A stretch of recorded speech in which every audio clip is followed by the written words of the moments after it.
Kür çayından təxminən 2 kilometr məsafədə su bu sahələri basıb.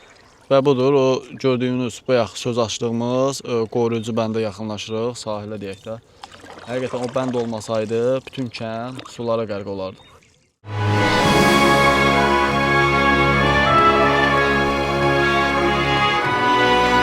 Bu boyda kəndin bir transformator var, qalaq suyun içində.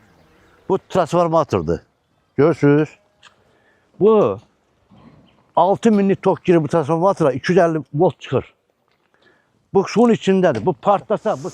Bax qardaş, kür daşıb dirənib bura. Bunlarlıq bizim əkin sahəmizdir. Bu çart yox idi. Bax bu çart bu gün əmələ gəlib. Bax dünən axşam burada olmuşuq biz. Cəm buraya. Bax bu çartlar burada yox idi. Bu çart bu günlər əmələ gəlib. Əgər təzədən ayrı başda su daşsa, günü sabahdan, beycədən bura tullayaq, kəsək qalaya hamısı suyun içində. Onsuz da suyun içində boğulmağına. Bu partiya gedib. Və dünən belə haqq saf yox idi. Dünən bu vaxtda bu qaydada haqq saf yox idi. Bu günün işidir. Bu gün əmələ gəlib.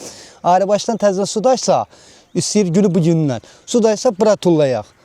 Onsuz da suyun içində yox. Bu ayrı başdan təzədən yenə bu kənd qalayaq suyun içində. Görürsünüz bu çartlar bu günlər əmələ gəlib. Düz gəlib fırlanır, gedir. Partiya fırlanır, gedir düzlüyə ora. Bax gəlin baxın, gəlir istiqamətin verir düz suya.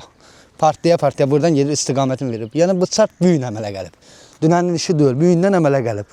Kür də düşür, düşməyin də nə xeyri var. Zinəsi də vurur bu üzə. Hamısı əkin sahələrdə batıb, meyvə ağaçlarıdır, taxıl yonca sahəsi, kartof sahəsi, hamısı bir-bir batıb. Biz ziyan deyək bunsuz, bu da buradan bu əmələ gəlib, bu çart. İndi təzədən ayrı başdan kür daşsa, buradan bənd tullayaq. Buralar qurum suyunda, bu